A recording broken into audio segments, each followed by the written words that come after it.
Okay, we're on to part 6 of why does the United States of America do this to me, and I'm really I've got to get this done, and I'm not doing good. I'm going to try to keep going through here. And one thing, this last video I talked about the limits for lending for publicly traded utilities companies that are borrowing huge amounts of money. I don't know what the limit is. It all depends on the bank and the size of the bank's resources.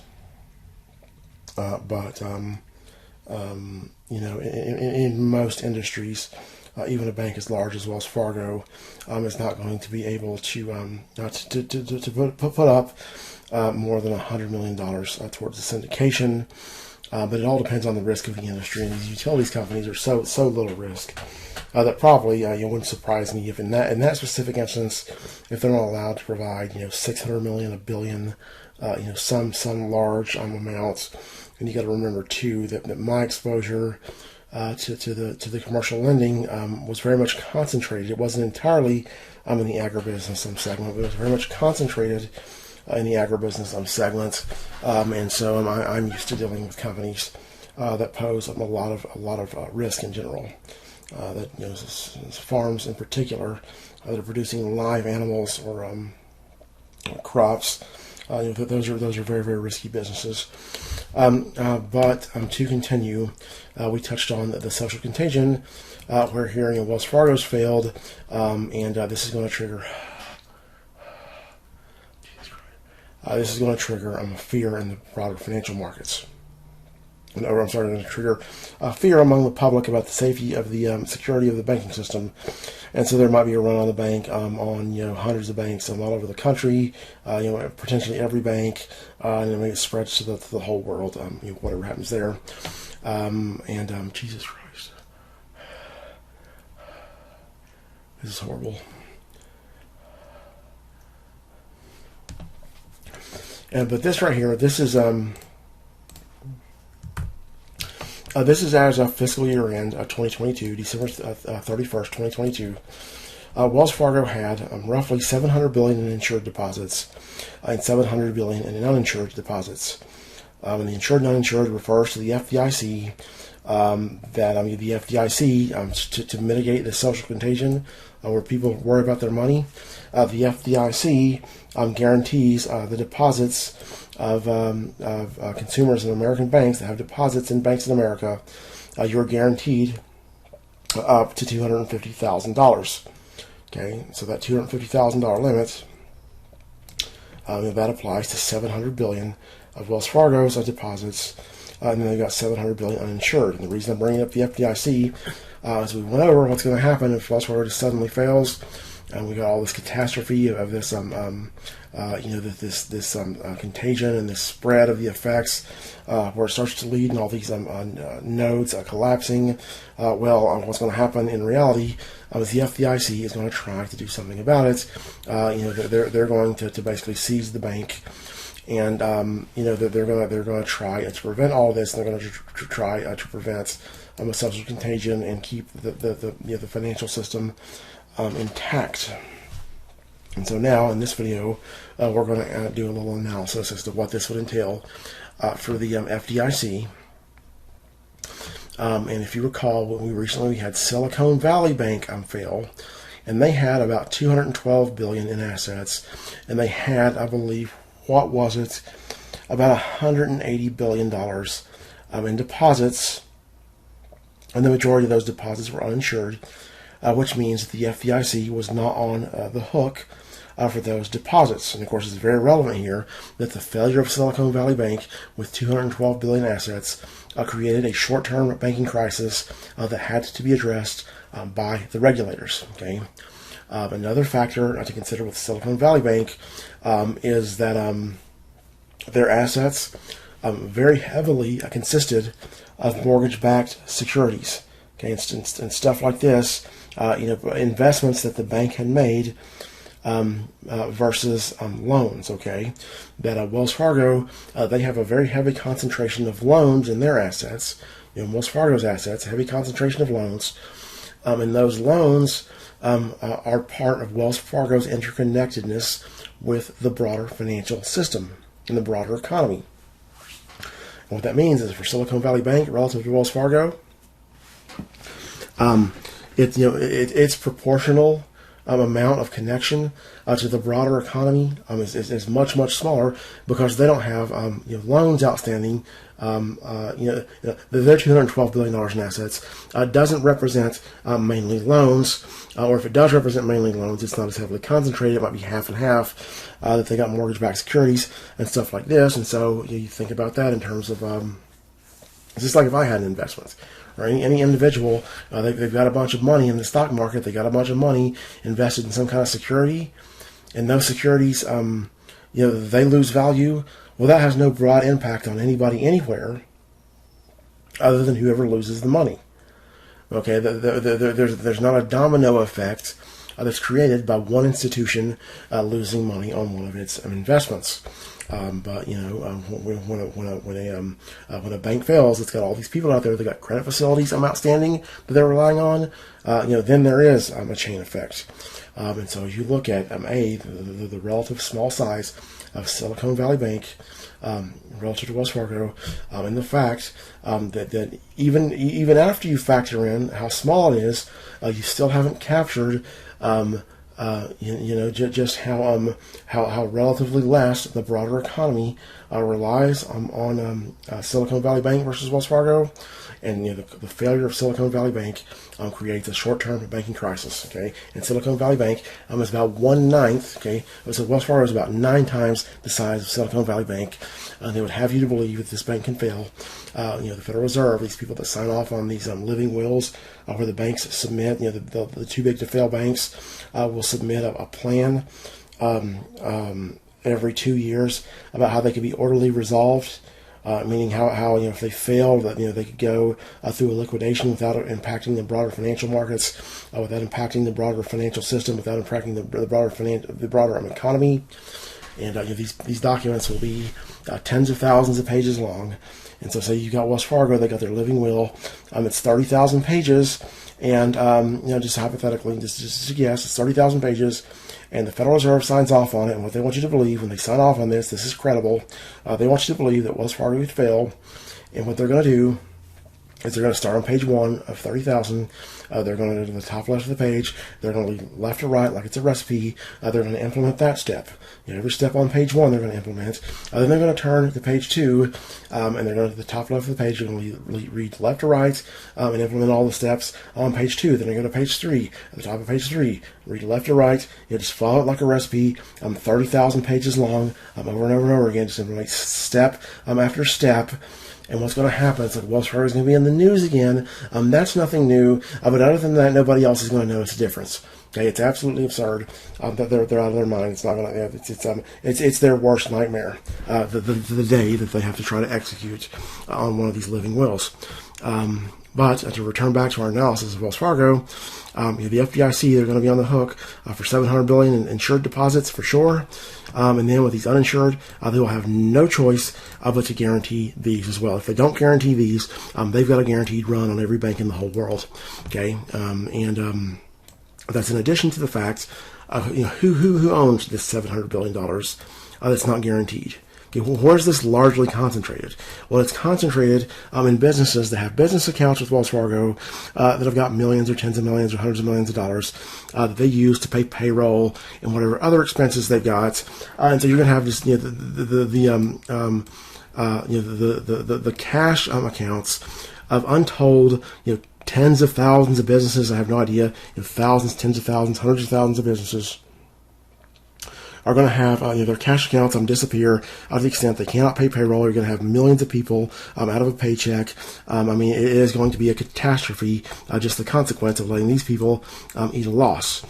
So the FDIC, they're going to have to guarantee all of this, which means they're going to be on the hook for $1.4 trillion. And what the FDIC will do, if this were to happen, if Wells Fargo were to fail, their best bet, they've got different options as to how to handle this, the only one that really that applies that they can do with this bank is to form a bridge bank. Okay, and what that is the FDIC will take over the bank, and in this case, what the FDIC is going to do is they're going to assume the operations of Wells Fargo. The goal of assuming the operations of Wells Fargo is to keep the bank going while they sell their assets a little at a time, because the FDIC, their main concern, well, they've got numerous concerns, but the primary one, the thing that they're designed for, is to keep the faith in the financial markets intact. Okay, and due to the reality of the situation that they face, how do I say this? Well, so what the FDIC, what they've got to do is they've got to liquidate the bank's assets and liabilities. That's the first thing. Is the goal of the FDIC is to have this bank resolved, however fast they can do it, without causing damage to the broader financial system. And they have limited resources as to what they can do this with. Is what they can use to do this. And so, like right now, the FDIC has got about $120 or $130 billion. Okay, that's how much money the FDIC has. And I've got Wells Fargo's 10Q here. Let me go here. This is their latest quarterly filing that they released from Q2. It's got their balance sheet. We'll zoom into this puppy. Okay, and so you see here, Wells Fargo has, as of end of June 30th, 2023, a little under $1.9 trillion in assets. Now their deposits, see here's fiscal year in 2022, where I estimated they've got about $1.4 trillion. They've had about a $40 billion net withdrawal. People have been withdrawing their money, and so now they're at $1.35 trillion roughly of deposits that they've got to guarantee. And then you see in these assets, Wells Fargo has got about $155 billion in cash. Well, over $155 billion in cash. What's going to happen is the FDIC is going to take over this bank. It will create a receivership estate that is owned by the FDIC. And the FDIC's goal is to get rid of this receivership estate. To have this transfer, to have all these assets here, especially like these loans, is to have these turned over to the private sector. They want to do this without causing a lack of faith in the financial markets and the financial system. They want to contain any kind of panic or whatever. However, their other constraint is that they don't have infinite funds to do this. This would be absolutely unprecedented. So this right here, this 1.9 trillion almost, this is over 6 times all of the assets that the FDIC took over from the 2008 financial crisis. In the 2008 financial crisis, a ballpark would be about $300 billion in assets that the FDIC took over and disposed of. Okay, in this process, and that's if you don't include Washington Mutual. Washington Mutual was about $300 billion by itself, but I don't think the FDIC had to step in and take over. If you include Washington Mutual, that puts you at $600 billion, and so we're still at over 3 times the total amount of assets that were ever seized by the FDIC. In the 2008 financial crisis, so 3 to 6 times. That's a lot.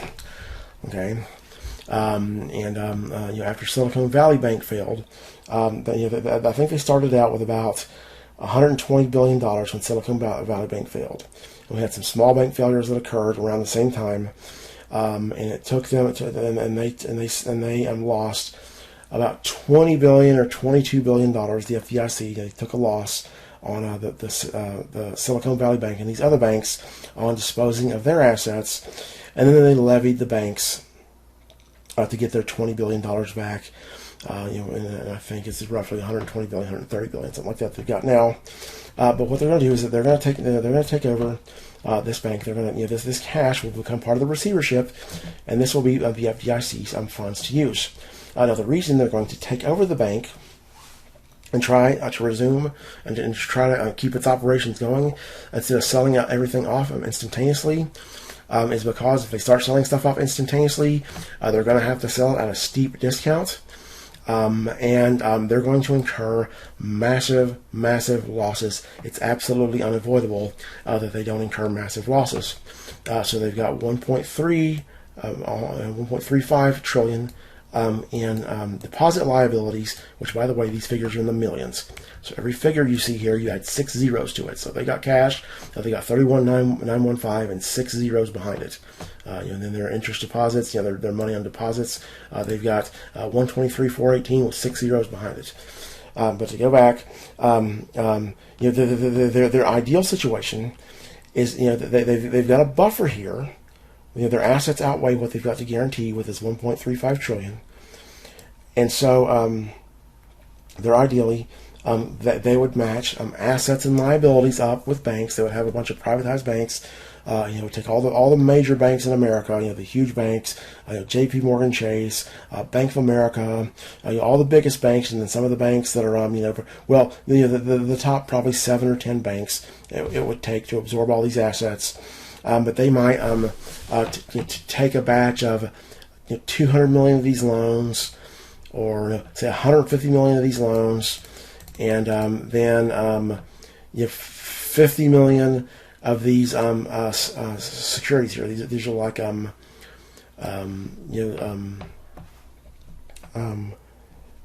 stuff that you could sell on the stock market or whatever that's not going to lose value fast. So they got this, that this is fairly liquid. And so, they might sell one bank 200 million in assets, consisting of 150 billion in loans, consisting of 50 billion of these these securities, which they've got a total looks like of about $500 billion in securities. But they're gonna give that to some bank, and then that bank will take on, in exchange for this 200 million in assets, they might take on 150 billion deposits. Okay, they're going to try to match up the assets and the liabilities of the bank, so that they can dispose of this entire balance sheet, and just end up with a break even. The reason that they're going to be disposing of assets and liabilities in unequal amounts, the reason that they're going to give away 200 million in assets for somebody to take over 150 billion. 200 billion in assets for somebody to take over 150 billion in deposits. Is that there's no way that they have to sell this at a discount, because you've got to remember, think of some bank. So first off, it's going to take a huge freaking bank. It's going to take like Bank of America, Citigroup, one of these huge banks to be able to take on that many assets. Because how many freaking customers are you going to have when you take over $150 billion in loans, and $150 billion in deposit accounts? Okay, so the banks are going to have to increase their staff. They're going to have to do like a transfer with their IT systems, getting all the customer data from Wells Fargo over to their systems. And the way these banks work is their IT systems are almost certain to work quite differently. They might be written in a different programming language. They got a different interface. Everything's different, so they're going to have an army of IT professionals. Whoever bank buys this, they're going to have an army of IT professionals to transfer all this data. It's going to be an unprecedented, enormous task. The bank is not going to, the acquiring bank is not going to do all this for free. That they're going to need a buffer, and it may be extremely optimistic and unrealistic to think that they're only going to get a $50 billion, about a 25% buffer. That it might be more than that. Okay, the point is, it's inevitable. There's no way around giving these assets away, or there's no getting out of selling off these deposits at a loss. And so when you take the difference between, of course, you get this cash and you factor that out. So we take 150 billion off here. So now we're down to 1.61 trillion. Okay, and so you take the difference here. What have we got? About a $257 billion difference. That's what we've got to work with here in terms of the discount we can give to dispose of this entire balance sheet without without the FDIC having to take a loss. The way to take the minimum loss possible is to have like an arm length fair market value transaction. In other words, if you sell them all at once, you're doing like a distressed sale. you're going to have to sell these assets at a huge, huge, huge discount. And once you've exceeded what you've got to work with here, with this $257 billion, once that discount is gone, then what the FDIC has to do is they have to start paying the banks cash to take the remainder of the deposit accounts. Okay, so say they're left in a hypothetical. Say they're left with $300 billion in deposits to cover, and they've only got $200 billion in assets. Well, now they're going to have to offer them at a discount again. They're going to have to sell these $200 million in assets for less than $1 for dollar. And there's no way around them making up the difference by starting to give away tens of billions of dollars to these banks to take these. The FDIC is going to take on an enormous loss, and this $120 billion they've got, $130 billion plus the cash they get from Wells Fargo is not going to foot the bills in a lot of the scenarios that are very, very probable. And of course, what's involved in this? If the FDIC takes over the bank, it would be an unprecedented. The FDIC has never done anything like this before. They would have to hire a team, a huge team of experts in all kinds of different fields. They would have to have a bunch of experts in banking to aid them in running the bank. So the executive team that's presided over all these crimes against me, they would be gone. They're supposed to go to prison. They're above the law. They don't go to prison, but they're at least not going to let them run the bank. By necessity, they have to be gotten rid of because they're unethical. And so, the CEO, all the people below him, the executive level, and immediately below him, they're going to be gone. They're going to have to be replaced. And again, the FDIC, they're going to have a huge team of all kinds of different experts, and the FDIC is going to have to foot the bill out of this cash right here, and also out of the cash that they already have. In addition to this, they're going to have lawyers, legal staff as they dispose of these assets. Because this financial statement I've got right here, it's nice and it's nice and it's organized and it's real tidy and it's pretty and it's all it's got everything looks kind of simple here. This is an oversimplification, or this is a result of some of the best accountants on the face of the earth going through an ungodly amount of transactions and putting in an enormous amount of work to make this look really, really nice. Okay, that what you're looking here is not the result of one single company at the entity level. Okay, and by that I mean an entity. That's something that's other than an individual. So that's like an incorporated business. And Wells Fargo is not one big incorporated business. It's a holding company that is further comprised of thousands of independent subsidiaries. That these assets, like these loans, they're not all owned by the same business entity. Okay, this company has a very, very, very complex legal structure, and if you're going to transfer the legal rights of these assets from this bank to some other bank, you're going to have to pin down who owns them. And of course, that's when this 30,000-page resolution plan is going to come in handy. They'll have a lot of that information there that you can rely on. But there's no amount, and there's no avoiding this being an enormous expense for the FDIC. And to go back here to the banks, they got their income statement up here.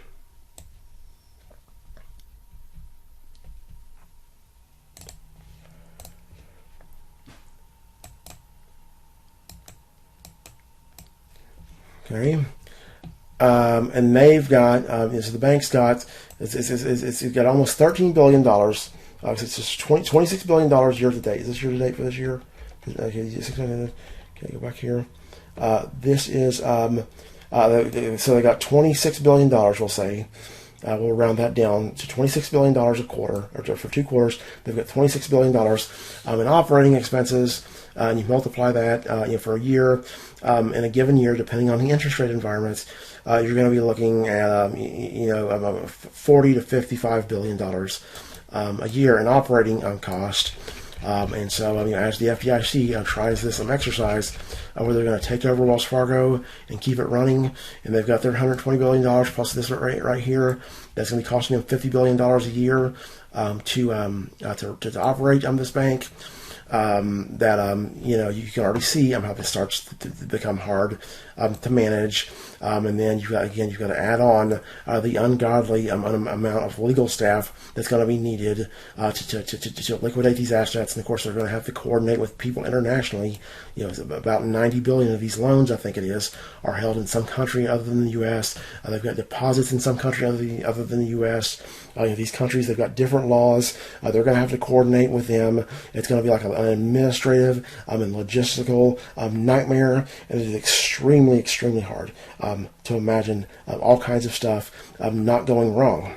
Okay, and what this assumes here, what this assumes is that people don't start withdrawing their deposits from Wells Fargo.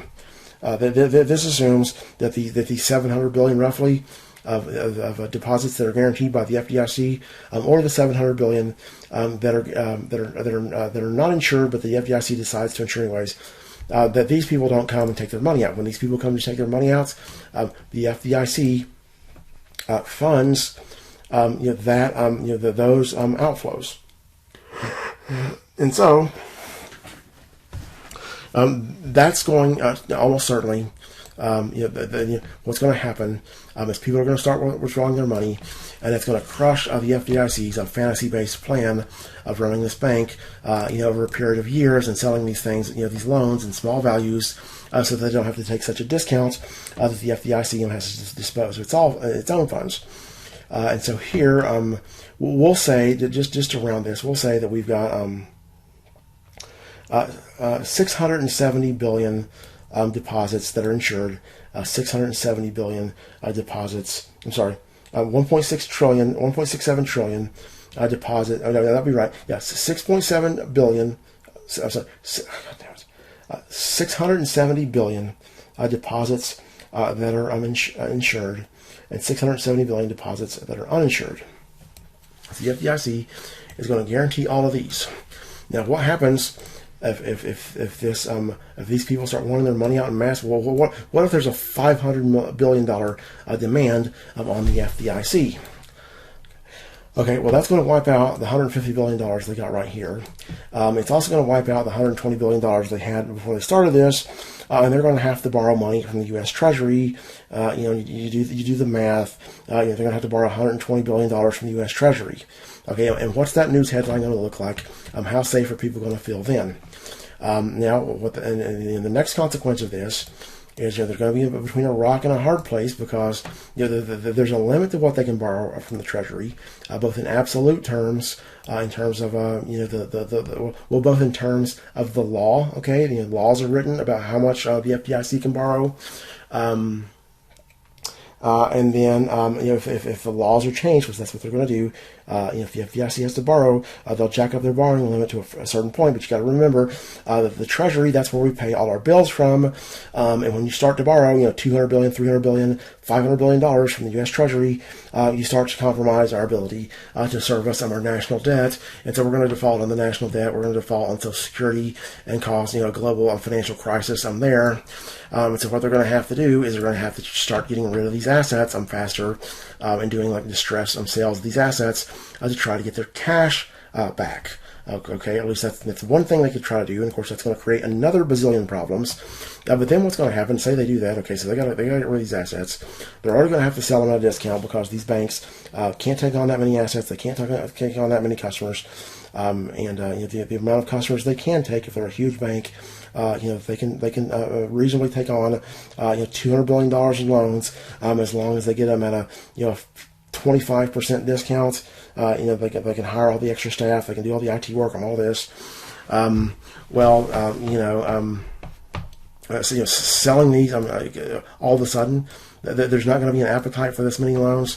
The expenses involved on all this, same for the rest of these assets. There's not going to be an appetite for $1.9 trillion in assets out there in the banking world. So they're going to have to offer these at a steeper and steeper and steeper discounts. Okay, and so already we're running into another problem, the same problem we started with before, that the FDIC is, it's like they're going to be trying to save money in the short term, and they're just going to end up compounding their problem that much worse. I will continue with this analysis because the problem that creates here is when they start to sell these loans at a huge discount, this affects the market value of the loans on the balance sheet of every other bank in the country, and also probably in the world.